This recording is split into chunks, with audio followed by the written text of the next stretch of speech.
नमस्कार प्रिय साथियों, मैं रुपेश साहू आप सभी का स्वागत करता हूं आपके अपने परिवार स्मार्ट पीएससी एकेडमी पर। आशा करते हैं आप सभी स्वस्थ और मस्त होंगे और अपनी तैयारी में सजग रूप से बने होंगे। तो 5000 प्लस सीरीज में आज हम लेकर आ गए हैं राज्य के नीति निर्देशक तत्व। कल की क्लास में हमने मौलिक अधिकार के बारे में जाना, कौन से भाग में थे उसको सबसे पहले देखे, उसके बाद आर्टिकल किसमें है उसको देखते। तो संविधान में सबसे पहले कुछ भी चीज पढ़ने के लिए उसका अध्याय किस चैप्टर में है, क्वेश्चन सबसे पहले वही पूछता है कि किस भाग में है। और भाग तो याद हो गया, उसके बाद उसके अंदर में घुसेंगे तो कहेगा किस आर्टिकल में है। तो उसी कड़ी में आज देखते हैं राज्य के नीति निर्देशक तत्व। तो ये राज्य के नीति निर्देशक तत्व क्या होते हैं, इसमें कितने आर्टिकल है, कौन कौन से आर्टिकल में क्या क्या चीज समाहित है उसके बारे में जानते हैं। चलिए तो स्टार्ट करते हैं। तो हमारा क्या है यहाँ पर, राज्य के नीति निर्देशक तत्व में कौन से भाग है। सबसे पहले भाग 4 के अंतर्गत आता है। भाग 1 में क्या था, संघ एवं उसके राज्य क्षेत्र, 2 में नागरिकता, 3 में मौलिक अधिकार। अब आ चुके भाग 4। तो इस प्रकार से कंटिन्यू धीरे धीरे धीरे चलेंगे और हमारे सभी के सभी भाग याद हो जाएंगे। कितने भाग हैं टोटल, 22, लेकिन गणना के आधार पर कितने हो जाएंगे, 25। तो इसमें देखिए भाग 4 में क्या है, राज्य के नीति निर्देशक तत्व, कहां से लेकर कहां तक, आर्टिकल 36 से लेकर 51 तक, 1 से लेकर 4, उसके बाद किसमें 5 से लेकर 11, उसके बाद 12 से लेकर कहां तक गए थे, 35 तक।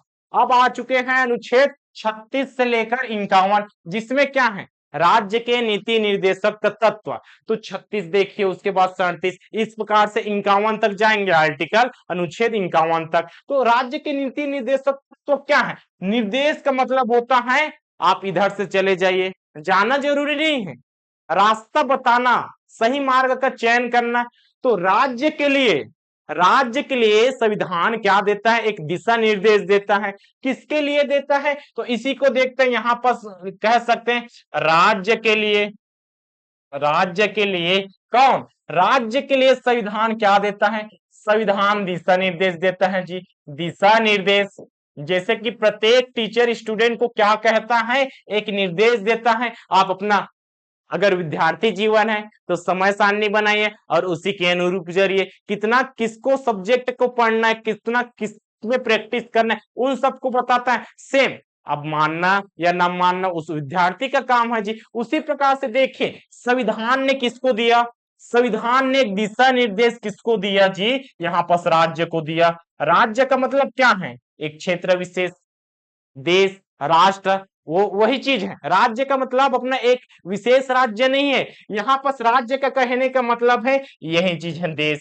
देश संपूर्ण देश के लिए क्या देता है, दिशा निर्देश देता है। क्यों देता है, जब कोई नियम कानून बनाएगा संसद तो राज्य अपना एक दिशा निर्देश देता है इन आर्टिकल के तहत कि क्या करना चाहिए, किन चीज को समावेश करना चाहिए, क्या कल्याणकारी राज्य की स्थापना होना चाहिए, बिल्कुल होना चाहिए जी। तो इन सब का निर्देश कौन देता है, राज्य के लिए नीति निर्देशक तो देता है, कौन देता है, संविधान देता है। तो क्या कहेगा, सामाजिक सामाजिक व आर्थिक न्याय, ठीक है, आर्थिक न्याय स्थापित करने के लिए भी बोल सकते हैं। सामाजिक व आर्थिक न्याय स्थापित करने के लिए, राज्य में स्थापित करने के लिए एक दिशा निर्देश है, उसी को बोलते हैं राज्य के नीति निर्देशक तत्व। इसी को सिद्धांत भी बोला जा सकता है। तो इसी के अंतर्गत हम देखते हैं कौन सा, आर्टिकल 36 में क्या है, आर्टिकल 36 में है राज्य की परिभाषा। राज्य का मतलब देश, देश के अंतर्गत राज्य की परिभाषा में क्या हो जाएगा, हमने देखा पिछली क्लास में क्या देखा था, राज्य की परिभाषा, उसके अंतर्गत वही चीज है। केंद्र में कौन हो जाएगा, केंद्र में है संसद, केंद्र में संसद, और उसके बाद राज्य में विधानमंडल, विधानमंडल, और नीचे स्थानीय स्वशासन के अंतर्गत कौन आ जाएगा, स्थानीय स्वशासन के अंतर्गत कौन आ जाएगा, स्वशासन। इसी को पंचायती राज व्यवस्था भी बोल सकते हैं। तो दो तरीके से होगा, एक होगा पंचायत, कौन सा, ग्राम पंचायत, ग्राम स्तर पे, और नगर स्तर पे क्या हो जाएगा, नगरीय निकाय, नगरीय निकाय इसका हो जाएगा जी। ठीक है, ये हो गया स्थानीय स्तर पर। राज्य स्तर पर क्या, राज्य स्तर पर विधानमंडल है तो विधानसभा और विधान परिषद। अगर विधान परिषद नहीं है, किसके कंडीशन में हो जाएगा, उस कंडीशन में विधानसभा भी बोल सकते हैं, ठीक है, और बोला भी जाता है। और संसद में कौन, संसद में क्या हो जाएगा, कार्यपालिका हो जाएगा जी। संसद के अंतर्गत कौन, राष्ट्रपति, लोकसभा और हो जाएगा राज्यसभा। इन तीनों के अंतर्गत क्या होता है, राज्य की परिभाषा। और आर्टिकल अनुच्छेद 37 में देखिए, न्यायालयों में क्या, न्यायालय में परिवर्तित नहीं है। इसका क्या मतलब है, मौलिक अधिकार के लिए आप न्यायालय में जा सकते हैं, अगर कोई हनन करता है तब जा सकते हैं, लेकिन इसमें नहीं जा सकते। क्यों नहीं जा सकते, क्योंकि संविधान में साफ साफ लिखा है न्यायालय में परिवर्तित नहीं है। तो ये सिर्फ दिशा निर्देश है, मानना या ना मानना राज्य के ऊपर डिपेंड करता है जी, आप इसको मानिए या ना मानिए, इस प्रकार से ये होता है। लेकिन मानने के लिए बाध्यकारी नहीं है। बाध्यकारी नहीं है मतलब इसको नहीं मानेगा फिर भी इसमें न्यायालय में नहीं जा सकता, लेकिन मौलिक अधिकार के लिए क्या है, उसमें बाध्यकारी होगा। अगर हनन करता है तो न्यायालय आपकी सुनवाई करेगा, मौलिक अधिकार का हनन होगा तो बिल्कुल सुनवाई करेगा, लेकिन इसमें नहीं होगा। आगे बढ़ते हैं, अनुच्छेद 38 क्या कहता है, सामाजिक व्यवस्था। सामाजिक व्यवस्था का मतलब क्या है, ग्रामीण न्यायालयों की स्थापना करना। न्यायालय मतलब न्याय, कल्याणकारी राज्य की स्थापना करना। तो इसमें देखिए आर्टिकल 38 इंपॉर्टेंट हो गया, क्योंकि इसमें न्यायालयों की स्थापना, कौन सा न्यायालय, ग्रामीण न्यायालयों की स्थापना। प्रत्येक गांव में ग्रामीण न्यायालय नहीं, 3000 लोगों की संख्या में इस प्रकार से एक संख्या देगा, उसके बीच में एक न्यायालय की स्थापना करेगा और सभी के क्या बात को सुनेगा। तो इसमें क्या है, इसका अर्थ हमने क्या समझा, इसका अर्थ हमने समझ लिया। इसमें देख लीजिए, कल्याणकारी राज्य की स्थापना, कल्याणकारी राज्य की स्थापना किसके अंतर्गत आ जाएगा, आर्टिकल पूछेगा तो आर्टिकल 38। तो सभी आर्टिकल को याद रख पाना इम्पॉसिबल है, पॉसिबल है, ठीक है, इम्पॉसिबल तो कुछ भी चीज नहीं होता, लेकिन महत्वपूर्ण आर्टिकल कौन सा है, तो इसमें देखिए महत्वपूर्ण आर्टिकल 38 निकल गया जी, इसको याद रखना। किस दृष्टि से, इसमें कल्याणकारी राज्य की स्थापना है। ठीक, आगे बढ़ते, आगे अनुच्छेद 39 में क्या है, समान कार्य के लिए समान वेतन। इसका मतलब क्या है, इसका मतलब क्या है, समान कार्य के लिए समान वेतन। जैसे कि स्त्री पुरुष एक काम को कराया जाता है, जैसे कि मजदूरी, तो लड़कों को अधिक मजदूरी दिया जाता था और लड़कियों को, महिलाओं को, तो उसमें साफ साफ कहा है कि समान कार्य के लिए समान वेतन मिलना चाहिए। उसके बाद देखिए अनुच्छेद 40 ए भी इंपॉर्टेंट है। क्यों इंपॉर्टेंट है, क्योंकि इसमें ग्राम पंचायतों का गठन है। ग्राम पंचायत का गठन, इसका मतलब क्या हो गया, एक चीज हो गया जी, स्थानीय स्वशासन के अंतर्गत पंचायती राज व्यवस्था पढ़ते हैं, इसी को क्या कह सकते हैं, पंचायती राज व्यवस्था। पंचायती राज व्यवस्था के रूप में भी जाना जा सकता है, ठीक है, या जाना जाता है। तो पंचायती राज व्यवस्था, ग्राम पंचायतों का गठन किस अनुच्छेद में है, तो एक हमने याद रखा, कल्याणकारी राज्य की स्थापना आर्टिकल 38, और दूसरा कौन सा, अनुच्छेद 40 में कौन सा, पंचायती राज्य की व्यवस्था। ठीक है, अब इसको क्या कहा जाता है, इसी को कहा जाता है राम राज्य की संकल्पना, राम राज्य की अवधारणा, गांधी जी का विचारधारा। इसमें राम राज्य की अवधारणा और गांधी जी की विचारधारा या राम राज्य की संकल्पना में कह सकते हैं। आगे बढ़ते हैं, अनुच्छेद कौन सा, अनुच्छेद 41 में देखते हैं क्या है। अनुच्छेद 41 में सामाजिक सहायता। सामाजिक सहायता का मतलब क्या है, समाज में रहने वाले व्यक्ति, व्यक्ति क्या रहेगा, व्यक्ति किस कंडीशन में रहेगा, कोई गरीबी स्थिति में है जी, बिल्कुल है, किसी का पति का देहांत हो गया, कुछ कारणवश से निधन हो गया, भगवान न करे ऐसा हो, लेकिन हो जाता है कभी कभी, तब की कंडीशन में क्या, बेचारी असहाय हो जाती है, उसका कोई सहारा नहीं रहता, उसको धन के लिए कुछ जरूरत पड़ती है, तो उसके लिए क्या देते हैं, निश्चित देते, पेंशन देते हैं, बेरोजगारी भत्ता अभी देते थे, कांग्रेस के सरकार क्या देते थे, बेरोजगारी भत्ता। एक क्यों दिया जाता था, नौकरी तो दिए नहीं, तो क्या देने लगे, बेरोजगारी भत्ता देने लगे। इस प्रकार से गरीबी शिक्षा के लिए सहायता देते थे, निःशुल्क शिक्षा की, इसमें क्या है, बात किया गया है जी। आगे बढ़ते हैं, अनुच्छेद 42 प्रसूति सहायता। इसमें गर्भवती महिलाओं को, कौन सा, गर्भवती महिलाओं को छुट्टी दिया जाता है जी, महिलाओं को अवकाश, अवकाश कितने दिन का अवकाश, 180 दिन का संवैधानिक अवकाश का तिथि दिया गया जी, इतना दिन का संवैधानिक अवकाश दिया ही जाएगा। आगे बढ़ते हैं, अनुच्छेद 43 में मजदूरों की सहायता। तो मजदूरों की सहायता में क्या है, मजदूरों की सहायता का मतलब है अगर कोई फैक्ट्री लगा दिया, मालिक अगर लगा दिया तो इसमें क्या हो जाएगा, इसमें फैक्ट्री लग गया, क्या लगा, उद्योग लगा, उद्योग लगा दिया। अब इस कंडीशन में इसका मालिक कौन है, इसका होता है जी मालिक।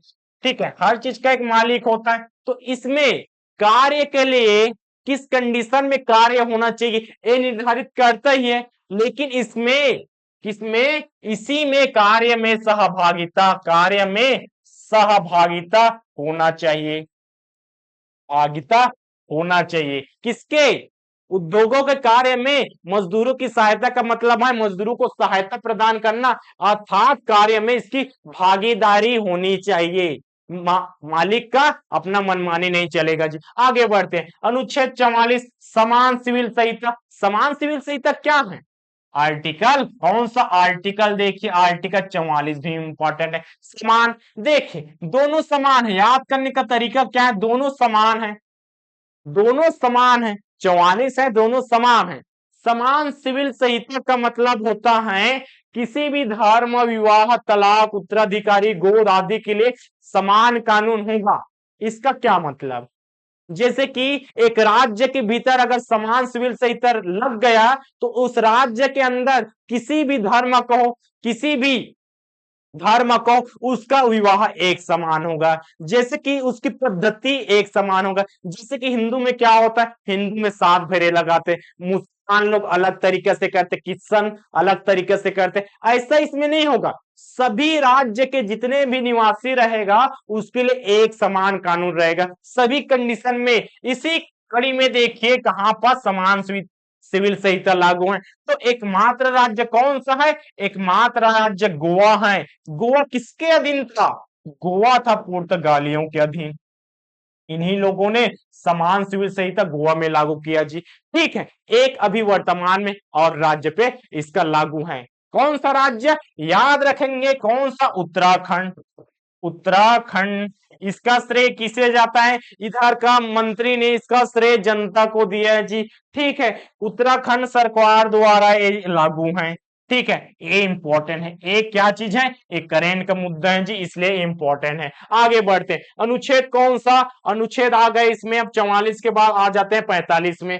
ठीक है, तो 45 में क्या कहता है, 0 से 6 वर्ष के बच्चों को निःशुल्क शिक्षा मिलना चाहिए। आगे बढ़ते 46 क्या, अनुसूचित जाति, अनुसूचित जनजाति व अन्य पिछड़े वर्ग के बच्चों को क्षणिक मतलब शिक्षा के मामले में छात्रवृत्ति प्रदान करना चाहिए। छात्रवृत्ति मिलती है कि नहीं, सबको मिलता है जी। इस प्रकार से 47 क्या कहता है, अनुच्छेद 47 पोषण आहार।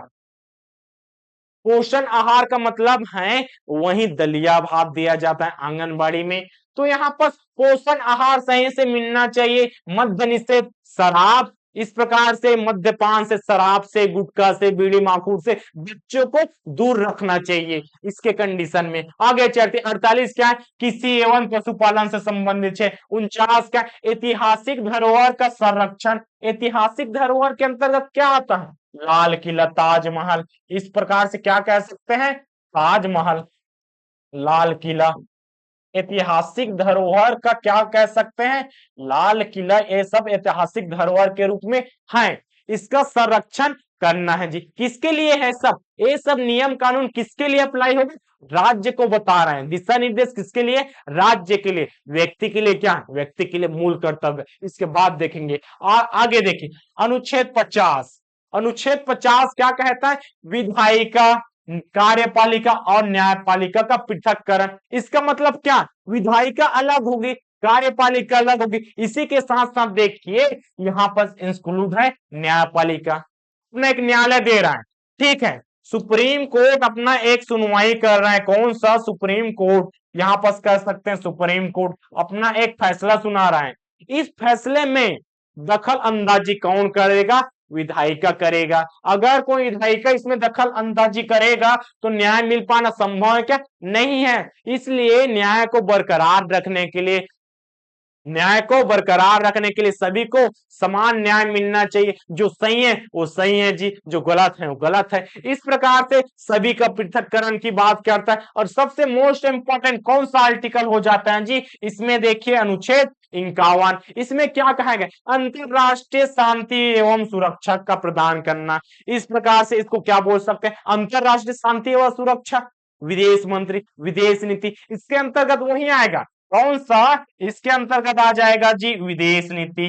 भारत की विदेश नीति किसके अंतर्गत है, आर्टिकल 51 के साथ। इसी के साथ करते हैं एमसीक्यू का सॉल्यूशन। आगे बढ़ते हैं जी, आगे बढ़ते हैं। क्या कहता है, राज्य के नीति निर्देशक तत्व भारतीय संविधान के किस भाग में वर्णित है। तो इसमें देखिए भाग 2, भाग 3, भाग 4, भाग 5, भाग 1 को भी ऐड कर देते। चलिए यहां पास भाग 1 में इसको भी ऐड कर देते हैं। भाग 1 में क्या है, भाग 1 में है जी यहाँ पर संघ एवं राज्य क्षेत्र। संघ एवं क्या है, संघ एवं उसके राज्य क्षेत्र। रिवीजन करते हुए चलना इस प्रकार से। भाग 2 में क्या है, भाग 2 में है जी यहाँ पर नागरिकता। ठीक है, भाग 2 में नागरिकता को देखा हमने। भाग 3 में क्या देखे, भाग 3 में देखे हमने मौलिक अधिकार। ठीक है, भाग 3 में कौन सा, मौलिक अधिकार। भाग 4 में कौन सा, भाग 4 को ही अभी देख रहे हैं जी। भाग 4 में क्या है, राज्य के नीति निर्देशक तत्व। क्या है, राज्य के नीति निर्देशक तत्व, नीति निर्देशक तत्व है जी। तत्व, इसी को क्या बोल सकते, सिद्धांत नहीं बोला जाता है। ठीक है, सिद्धांत ही है। आगे देखिए भाग 5 में क्या, भाग 5 में है संघ का प्रशासन। संघ का मतलब होता है केंद्र का प्रशासन, केंद्र का प्रशासन देखेंगे। और भाग 6 में क्या हो जाएगा जी, भाग 6 में क्या है, भाग 6 में हो जाएगा राज्य का प्रशासन, राज्य का प्रशासन। इसमें मूल कर्तव्य कहाँ है, मूल कर्तव्य कहाँ है, तो इसको मूल कर्तव्य क्या जोड़ा गया है, तो जोड़ा गया है तो किसमें, इसमें देखिए भाग 4 के क में मूल कर्तव्य को जोड़ा गया है। इसको भी याद रखना है, मूल कर्तव्य को जोड़ा गया है जी। आगे बढ़ते हैं, आर्टिकल इसके लिए कौन सा, आर्टिकल हो जाएगा 51 का। ठीक है, इसको भी आर्टिकल को याद रख सकते हैं। आगे बढ़ते हैं, दूसरा क्वेश्चन कहता है, दूसरा क्वेश्चन कौन सा, राष्ट्र, कौन सा, भारतीय संविधान के किस अनुच्छेद में राज्य के नीति निर्देशक तत्व का उल्लेख है। आर्टिकल कौन सा, भाग तो हमने देखा भाग 4 में है जी, पहला चीज हमने देखा। दूसरा देखते हैं आर्टिकल कौन से, तो आर्टिकल यहाँ पर याद रखेंगे, आर्टिकल 36 से लेकर 51 तक राज्य के नीति निर्देशक तत्व का वर्णन मिलता है। आगे बढ़ते हैं, कहता है भारतीय संविधान में राज्य के नीति निर्देशक तत्व ग्रहण किए गए, कहां से लिया गया, कहां से प्रेरित है, ग्रहण भी बोल सकता है, प्रेरित भी बोल सकता है, या कहां से लिया गया, इस प्रकार से शब्दों का प्रयोग करेगा, बिल्कुल करेगा। तो यहाँ पर देखिए ब्रिटेन, ब्रिटेन से हमने क्या देखा, ब्रिटेन से हमने देखा एकल नागरिकता, तो स्रोत वही है, क्या बोल सकते हैं स्रोत, यहां से क्या देखा हमने, एकल नागरिकता। एकल नागरिकता कहां से अपनाया, ब्रिटेन के संविधान से। कहां से प्रेरित है, ब्रिटेन के संविधान से। इसी प्रकार से देखिए संयुक्त राष्ट्र अमेरिका, इससे क्या है, इससे है मौलिक कर्तव्य, मौलिक कर्तव्य, सॉरी यहां पर मौलिक कर्तव्य नहीं मौलिक अधिकार है जी। ठीक है, मौलिक अधिकार सबसे पहले कहां पर लागू हुआ, तो कहां पर लागू हुआ जी, यहीं पर संयुक्त राष्ट्र अमेरिका, और उसी से प्रेरित होकर भारत ने भी मौलिक अधिकार लाया। तो मौलिक अधिकार, आयरलैंड, आयरलैंड क्या है, आयरलैंड से है, इसी से लिया गया है राज्य के नीति निर्देशक तत्व, राज्य के नीति निर्देशक तत्व कहां से प्रेरित है, कहां से लिया गया है, कहां से ग्रहण है, आयरलैंड से लिया गया है जी। अब इसमें भी देखिए एक ऑप्शन और बचा सोई ऑप्शन। उसके बाद हम क्या देखेंगे, मूल कर्तव्य देखेंगे। मूल कर्तव्य का स्रोत कहां है, कहां से लिया गया, तो मूल कर्तव्य के लिए याद रखेंगे सोई ऑप्शन। इस प्रकार से हमने क्या देखा, हमने देख लिए यहां से भाग 2, कौन सा, भाग 2 सोर्स ब्रिटेन, नागरिकता एकल नागरिकता, पूरा को पूरा भाग 2 नहीं, सिर्फ एकल नागरिकता। भाग 3 के अंतर्गत हम क्या देख रहे हैं, भाग 3 के अंतर्गत हम देख रहे हैं मौलिक अधिकार, कहां से लिया गया, संयुक्त राष्ट्र अमेरिका। भाग 4, भाग 4 में क्या है, भाग 4 में राज्य के नीति निर्देशक तत्व कहां से स्रोत है, कहां से, आयरलैंड से। मूल कर्तव्य कौन सा, भाग 4 का जी है। ठीक है, भाग 4 का कहां का स्रोत है, कहां से सोर्स है, सो यस हम। इस प्रकार से चारों का सोर्स अभी आपको याद करने के लिए मिल सकता है। आगे देखिए, आगे बढ़ते हैं। संविधान का वह कौन सा भाग है जो संविधान के निर्माताओं के मस्तिष्क और उद्देश्यों को प्रतिबिंब करता है जी, मस्तिष्क तथा उद्देश्यों को प्रतिबिंब करता है। तो इसके लिए क्या आ जाएगा, इसके लिए आ जाएगा राज्य के नीति निर्देशक तत्व। इसी सिद्धांत के जरिए जितने भी संविधान के निर्माता हैं उसके मस्तिष्क और उद्देश्यों का प्रतिबिंबित मतलब दिखाई देता है। तो राज्य के लिए नीति निर्देशक तत्व लाया गया है जी। तो इसी को पढ़कर, इसी को अपनाकर राज्य के लिए नियम कानून बनाते हैं। तो इसी नियम कानून बनाने के लिए क्या है, जिससे बनाएगा, जिससे हम प्रेरित रहेंगे वही तो दिखाई देगा। प्रतिबिंबित का मतलब होता है छवि, प्रतिबिंबित का मतलब होता है छवि। जैसे आईने में हम अपने आप को देखते हैं तो इधर तो हम वास्तविक हैं और हमारा प्रतिबिंब उधर आईने में दिखाई देता है। इसी प्रकार से संविधान के जितने भी निर्माता बना है तो उसमें जो जितने भी नियम कानून है किसमें दिखाई देगा, किसका है दिखाई देगा, तो राज्य के नीति निर्देशक तत्व से ही लिया गया है, इसी से ही सीखा गया है। तो इसी को पढ़कर नियम कानून बनाया, तो इसका प्रतिबिंब कौन सा, राज्य के नीति निर्देशक तत्व। आगे बढ़ते हैं। भारतीय संविधान में राज्य के नीति निर्देशक सिद्धांतों को शामिल करने के पीछे मुख्य उद्देश्य क्या था। अब शामिल तो कर रहे हैं, इसका मुख्य उद्देश्य क्या था, तो देखिए, पहला है कल्याणकारी राज्य की स्थापना करना। कल्याणकारी राज्य याद कीजिए, अभी अभी हमने बोला कल्याणकारी राज्य की स्थापना, और आर्टिकल में कौन सा देखा था, आर्टिकल 38 के तहत इसी को देखा था।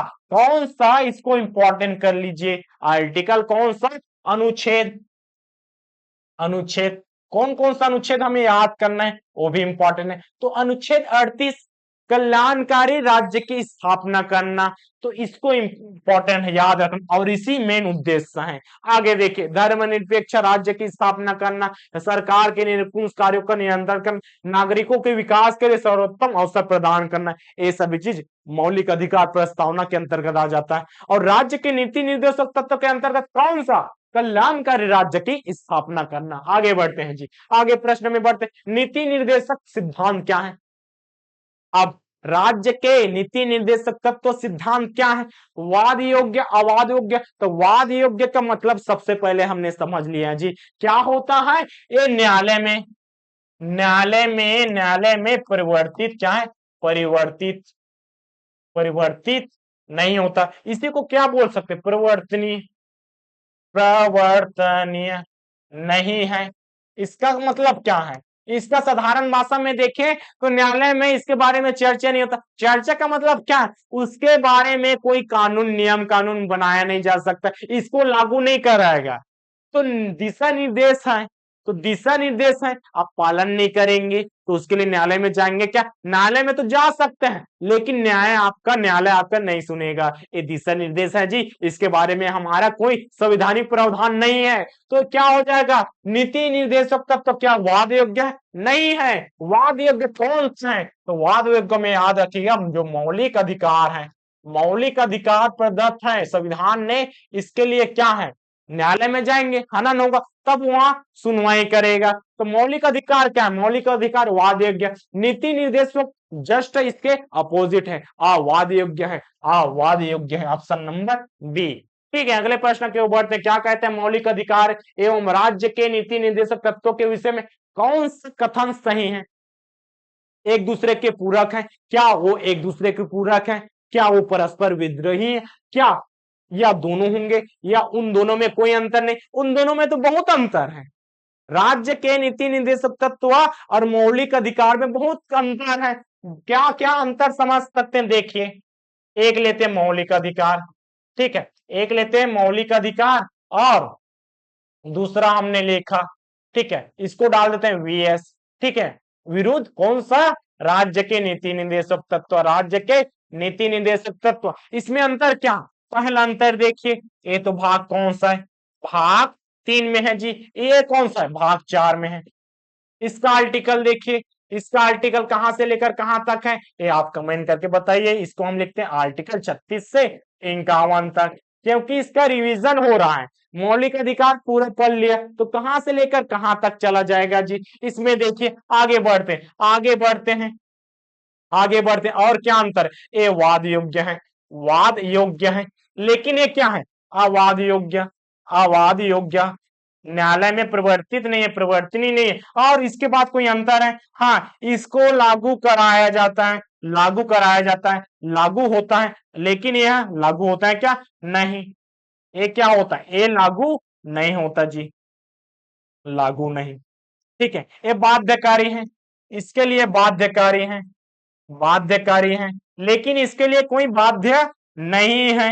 आप माने या ना माने, लेकिन मानने के लिए जरूरी है जी, क्योंकि सही चीज नियम बता रहा है, सही दिशा निर्देश दे रहा है, तो मानना जरूरी है। अब देखिए वह एक दूसरे के पूरक है, विद्रोही क्या, विरोधी है क्या, विरोधी बिल्कुल नहीं है, क्योंकि विरोधी नहीं होने का कारण क्या है, दोनों ही सामाजिक और आर्थिक न्याय की स्थापना करता है, ये रक्षक करता है। कौन सा, मौलिक अधिकार यदि रक्षक है, समानता का रक्षक है, स्वतंत्रता का, स्वतंत्र घूमेंगे उसका रक्षक है, ये अगर रक्षक है, रक्षक है, तो ये क्या होगा, तो यहां राज्य के नीति निर्देशक तत्व क्या है, ये लागू कराता है जी। लागू कराने के लिए, लागू नहीं बोल सकते, इसमें क्या बोलेंगे, ये बनाता है, ये निर्माण करता है, निर्माण करता है। ठीक है, निर्माण करने में सहायक होता है, तो दोनों का दिशा एक ही तरफ जा रहा है, तो एक दूसरे के पूरक ही कहलाएगा। क्या कहलाएगा, एक दूसरे के पूरक कहलाएगा, सामाजिक व आर्थिक न्याय की स्थापना करता ही है जी। आगे देखते हैं, आगे प्रश्न के ऊपर दे, इसका ऑप्शन क्या हो जाए, एक दूसरे के पूरक है, तो उन दोनों में अंतर नहीं, ये तो इतने सारा अंतर है, बहुत सारा और जगह रहता तो उसमें भी अंतर और लिख देते। आगे ऑप्शन क्या, वो दोनों वाद योग्य नहीं है, वाद योग्य नहीं, एक तो वाद योग्य है जी, एक अवाद योग्य है, तो ऑप्शन तो आएगा नहीं। आगे बढ़ते हैं, अगले प्रश्न के ऊपर बढ़ते हैं, क्या कहता है, राज्य के नीति निर्देशक तत्व नहीं है, राज्य के नीति निर्देशक तत्व इनमें से कौन नहीं है। देखिए वैज्ञानिक मनोभाव का विकास, पोषण आहार के स्तर को ऊपर रखना, कमजोर श्रेणी के आर्थिक हितों को बढ़ावा देना, कार्यपालिका से न्यायपालिका को अलग रखना, ये तो हमने देखा आर्टिकल कौन सा, आर्टिकल 50 के अंतर्गत देखा। अभी तक पोषण आहार भी देख लिए, आर्टिकल याद नहीं हो तो कोई बात नहीं। कमजोर श्रेणी को आर्थिक हितों की सहायता करना, आर्थिक सहायता, पेंशन देना, इस प्रकार से आप आर्टिकल को याद नहीं करेगा चलेगा, लेकिन मोस्ट इंपॉर्टेंट आर्टिकल कौन सा, 38 को याद कर सकते हैं। ठीक है, 40 को याद कर सकते, कौन कौन सा आर्टिकल, आर्टिकल 38 को याद करना जरूरी है, 40 को याद करना जरूरी है, 44 को याद करना जरूरी है, और कौन सा 50 और 51 भी बोल सकते हैं। ठीक है, 50 और 51, तो 4-5 आर्टिकल एक भाग में याद करने के लिए पॉसिबल है, बिल्कुल पॉसिबल है, क्योंकि मोस्ट इंपॉर्टेंट आर्टिकल है जी। ठीक है, 38 में क्या है देखते हैं क्वेश्चन के माध्यम से, तो इसका क्या हो जाएगा, ये तीनों तो है, पृथककरण वाला है, कमजोर श्रेणी के वाला, पोषण आहार, वैज्ञानिक मनोभाव के विकास का नहीं, तो हमारा ऑप्शन नंबर है। अगले प्रश्न के ऊपर क्या कहते हैं, नीति निर्देशक सिद्धांत को प्राय समाजवादी कहा जाता है, समाजवादी क्यों कहा जाता है, इसका कारण ग्राम पंचायतों की स्थापना, गोवन मतलब क्या है, गोवध, गाय, गाय का वध का प्रतिबंध, अंतरराष्ट्रीय शांति व सुरक्षा को प्रोत्साहन, आय के असमानता को कम से कम करना। तो इसमें देखिए समाजवादी का मतलब क्या होता है, समाजवादी का मतलब होता है वहां पर समाज को सुदृढ़ बना, इस प्रकार से समझ सकते हैं। तो किससे बनेगा, तो ग्राम पंचायतों की स्थापना होगा तभी तो बनेगा, बिल्कुल जी, ऑप्शन नंबर है, ग्राम पंचायत बनेगा तभी एक सच्चे समाज की, श्रेष्ठ समाज का कल्याण होगा जी। आगे बढ़ते हैं, कहता है नीति निर्देशक तत्व का महत्व किसके लिए है, इसका नाम ही छुपा है। अब इस ऑप्शन में जाकर कंफ्यूज नहीं होना है कि नागरिक के लिए होता है जी, राज्य के लिए होता है, समाज के लिए, संघ के लिए। राज्य के नीति निर्देशक तो क्या है, इसमें है जी, देखिए पूरा नाम क्या है, राज्य के नीति निर्देशक तत्व, निर्देशक तत्व या सिद्धांत, तत्व या सिद्धांत, तो इसमें नाम में ही छुपा है, नाम में क्या छुपा है, राज्य के नीति निर्देशक तत्व, राज्य के लिए क्या बोल सकते हैं, राज्य के लिए दिशा निर्देश, राज्य के लिए दिशा निर्देशी है जी राज्य नीति निर्देशक। तो किसके लिए है? तो किसके लिए है? राज्य के लिए है। और नागरिक के लिए क्या हो जाएगा? नागरिक के लिए हो जाएगा मूल कर्तव्य और मौलिक अधिकार। तो आगे बढ़ते हैं जी, नागरिक के लिए भी देख लीजिए, इसके लिए क्या हो जाएगा? इसके लिए क्या हो जाएगा? मूल अधिकार, मूल कर्तव्य व मौलिक अधिकार। ये दोनों चीज के लिए महत्व रखते हैं जी, मौलिक अधिकार। और नीति निर्देशक तत्व तो किसके लिए हो जाएगा? राज्य के लिए, क्योंकि राज्य जो कानून बनाता है उसके लिए दिशा निर्देश जारी यही करता है। आगे प्रश्न क्रमांक 11 क्या कहलाता है? कहता है राज्य के नीति निर्देशक सिद्धांत किस प्रकार मौलिक अधिकारों से भिन्न है? तो भिन्न किस प्रकार से, मौलिक अधिकार से भिन्न किस प्रकार है? तो देखिए, पूर्वोक्त केंद्र सरकार के लिए है, मतलब पूर्वोक्त का मतलब क्या हो जाएगा? पहले, पहले मतलब होता है राज्य के नीति निर्देशक तत्व। और इसमें उपरोक्त, उपरोक्त का मतलब क्या है? मौलिक अधिकार। ठीक है, पहला चीज कहता है, पहला चीज कहता है राज्य के नीति निर्देशक तत्व केंद्र सरकार के लिए, कि राज्य के लिए क्या? मौलिक अधिकार। मौलिक अधिकार सिर्फ राज्य के लिए है? नहीं, ऐसा तो नहीं, सभी नागरिकों के लिए है। तो होगा क्या? नहीं है। आगे, राज्य के नीति निर्देशक तत्व संविधान का अंश है, और अंश नहीं है बोला है। संविधान के किसमें? संविधान के भाग 3 में क्या है जी? 3 में है, 4 में है। तो 4 में राज्य के नीति निर्देशक तत्व है।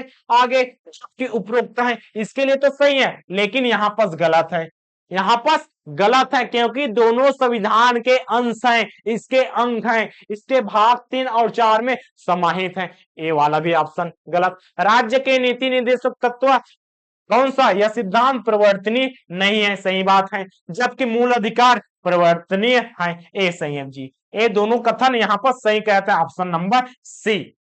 तो परिवर्तनीय कहां पर होता है? इसको याद रखना, न्यायालय में, न्यायालय में जा सकते हैं। किसके लिए? इसके लिए जा सकते हैं, और इसके लिए नहीं जा सकते।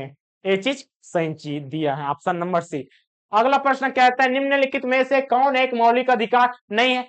तो मौलिक, अब मौलिक अधिकार के बारे में चर्चा, मौलिक अधिकार इनमें से कौन सा नहीं है? उत्पीड़न के लिए खिलाफ अधिकार, ठीक है। शोषण के विरुद्ध अधिकार कौन से आर्टिकल में है? शोषण के विरुद्ध, शोषण के विरुद्ध, शोषण कौन सा कहा? शोषण के विरुद्ध अधिकार, ये है जी शोषण के विरुद्ध अधिकार। कौन सा? आर्टिकल 23 और 24। आर्टिकल 23 में कौन सा? मानव तस्करी, बलाश्रम, और 24 कहता है बाल श्रम से संबंधित कितने वर्ष के बच्चे को कारखाना में काम कराना वर्जित है जी? तो 14 वर्ष है। इसको हमने तो देख लिया, ये मौलिक अधिकार है। समान कार्य के लिए समान वेतन, समान कार्य के लिए समान वेतन है, क्या है? आर्टिकल कौन से में है जी? 39 में है। आर्टिकल कौन सा? 39। चलिए, हमें अनुच्छेद याद नहीं, तब की कंडीशन में क्या? हमें तो मौलिक अधिकार सभी याद है ना। कानून के समक्ष बराबरी, मतलब समानता का अधिकार। समानता का अधिकार कौन सा आर्टिकल में है? कानून के समक्ष समानता, आर्टिकल कौन सा? आर्टिकल है जी 14। कानून के समक्ष समानता का अधिकार, बराबरी का अधिकार कौन सा? आर्टिकल 14। धर्म पालन की स्वतंत्रता का अधिकार, तो धर्म के लिए कौन सा है? तो धर्म के लिए है, यहां पर से याद रखना, आर्टिकल 25 से लेकर है जी, 25 से लेकर आगे 25, 26, 27, इस प्रकार 26, 27, 28 तक कौन सा है? धार्मिक स्वतंत्रता का अधिकार। तो सभी चीज याद है। हमें क्या याद नहीं था? हमें राज्य के लिए नीति निर्देशक तत्वों का आर्टिकल पूरा याद नहीं था, लेकिन याद नहीं था समान कार्य के लिए समान वेतन, ये तो याद होना चाहिए, होना चाहिए ना, बिल्कुल होना चाहिए। तो हमारा ऑप्शन कौन सा? Option number B. अगले प्रश्न के ऊपर, अगले प्रश्न क्या कहता है? कहता है भारतीय संविधान के अंतर्गत कल्याणकारी राज्य की स्थापना करना। तो आर्टिकल कौन सा देखा था? किसमें है? निम्न में से किस अनुच्छेद में है? तो आर्टिकल याद रखना, कल्याणकारी राज्य की स्थापना करना, आर्टिकल कौन सा? 40। तो इंपॉर्टेंट आर्टिकल कौन सा? इंपॉर्टेंट आर्टिकल है यहाँ पर देखिए, आर्टिकल कौन सा? 38 है, कल्याणकारी राज्य की स्थापना, कल्याणकारी राज्य की स्थापना, ठीक है। और दूसरा आर्टिकल, दूसरा आर्टिकल कौन सा? आर्टिकल एक इंपॉर्टेंट है। इसके बाद आर्टिकल 40 में चले जाएंगे जी। कहता क्या है? भारतीय संविधान के निम्नलिखित अनुच्छेदों में से कौन सा अनुच्छेद राज्य सरकार को ग्राम पंचायत, तो ग्राम पंचायत आया। जैसे कि हमने इंपॉर्टेंट देखा 38, 38 के बाद एक और देख लीजिए, 38 के बाद 40, 40 में क्या है, ग्राम पंचायतों का, ग्राम पंचायतों का गठन है। कौन सा, आर्टिकल 40 में। तो आर्टिकल अनुच्छेद 40 में क्या है, आर्टिकल 40 में है ग्राम पंचायत। तो ग्राम पंचायतों का गठन, ग्राम पंचायतों का गठन, और इसी को क्या बोलेंगे, इसी को बोलेंगे पंचायती राज व्यवस्था। ठीक है, पंचायती राज व्यवस्था जी। आप इसको क्या कहते हैं, इसको क्या क्या कहा जा सकता है, राम राज्य की, मतलब यहां पर ऐसा रहेगा, गांधी जी की विचारधारा है जी, गांधी जी की विचारधारा भी है। ठीक है, विचारधारा क्या है, यही चीज है, ग्राम पंचायतों का गठन और राम राज्य की, राम राज की संकल्पना, संकल्पना भी बोलेंगे, अवधारणा भी बोलेंगे। तो ये वाला भी आर्टिकल इंपॉर्टेंट हो गया जी। कौन सा, अनुच्छेद 40, इसका सही आंसर ऑप्शन नंबर बी। आगे बढ़ते, क्या कहता है, कहता है भारतीय नागरिकों के लिए एक समान सिविल संहिता, एक समान। तो समान आर्टिकल देखिए, समान कौन सा, हमने कहा था चार चार समान है, तो समान, समान सिविल संहिता, समान सिविल संहिता, तो आर्टिकल भी समान है, तो चार चार ऐसा करके आप याद रख सकते हैं। तो आर्टिकल कौन सा, अनुच्छेद 44 से समान सिविल संहिता। समान सिविल संहिता क्या है, एक नजर में देख लेते हैं, समान सिविल संहिता, एक नजर में इसको भी देख लेते। समान सिविल संहिता मतलब एक राज्य के अंदर, एक राज्य के अंदर, किसके अंदर, किसी भी राज्य या देश के अंदर जहां पर समान सिविल संहिता लागू है, उसके भीतर, मतलब किसी भी राज्य के भीतर क्या होना चाहिए, सभी धर्मों के लिए, सभी धर्म के लिए, या कैसा भी व्यक्ति रहेगा, तो यहां पर धर्म ना करके क्या बोलेंगे, सभी नागरिकों, सभी को के क्या होगा जी, एक समान कानून, एक समान कानून होगा। चाहे आप विवाह करें, आप जैसे कि छठी भी करे, जन्मोत्सव भी करे, तलाक होगा, जितने भी कंडीशन होगा, उसके बाद देहांत होगा तो आग में जलाएगा तो सभी को जलाएगा, दफनाएगा तो सभी को जलाएगा। इस प्रकार से समान सिविल संहिता सभी राज्य में अप्लाई नहीं हो सकता, क्योंकि हर एक राज्य में क्या है जी, अपना अपना धर्म के लोग निवास करते हैं, और भारत है अच्छा राष्ट्र है, इसका कोई राष्ट्र नहीं होगा, मतलब इसका कोई धर्म नहीं होगा। तो धर्म नहीं होगा तो किसी भी एक धर्म को अपनाएगा क्या, नहीं, इसलिए इस कंडीशन में सभी राज्यों में अप्लाई होना पाना मुश्किल है। इसके लिए सभी नागरिकों को एक ही धर्म से संबंधित होना चाहिए। और देखिए ये कहां पर लागू है, वर्तमान में कहां पर लागू है, तो वर्तमान में है जी लागू, देखिए लागू कहां है, लागू है गोवा।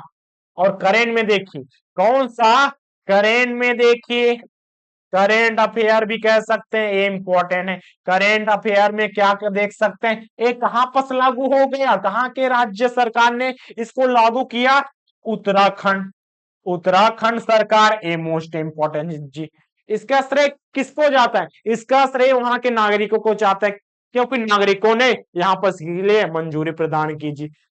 सरकार ही मंजूरी देता है, लेकिन वहां से नागरिकों को भी क्या सहमति होना चाहिए, ताकि कोई विद्रोह ना हो, इस प्रकार से हड़ताल वगैरह कुछ ना हो। तो इसका आंसर क्या हो जाएगा, समान सिविल संहिता, आर्टिकल 44, दोनों चीज समान है। आगे बढ़ते हैं, कहते हैं भारत के संविधान के अंतर्गत ग्राम पंचायतों का गठन, ग्राम पंचायतों का गठन आर्टिकल हमने क्या देखा, इसका गठन कौन से आर्टिकल में होता है, अनुच्छेद 40 में जी। ठीक है, 40 में एक मूलभूत अधिकार है, एक मूल कर्तव्य, मतलब कौन सा निर्देशक सिद्धांत है, नीति निर्देशक सिद्धांत कौन सा है, एक चीज है जी, आर्टिकल 36 से लेकर 51 तक क्या है, निर्देश सिद्धांत है, राज्य के दिशा निर्देश सिद्धांत है। तो ये क्या हो जाएगा, इसका सही आंसर ऑप्शन नंबर सी।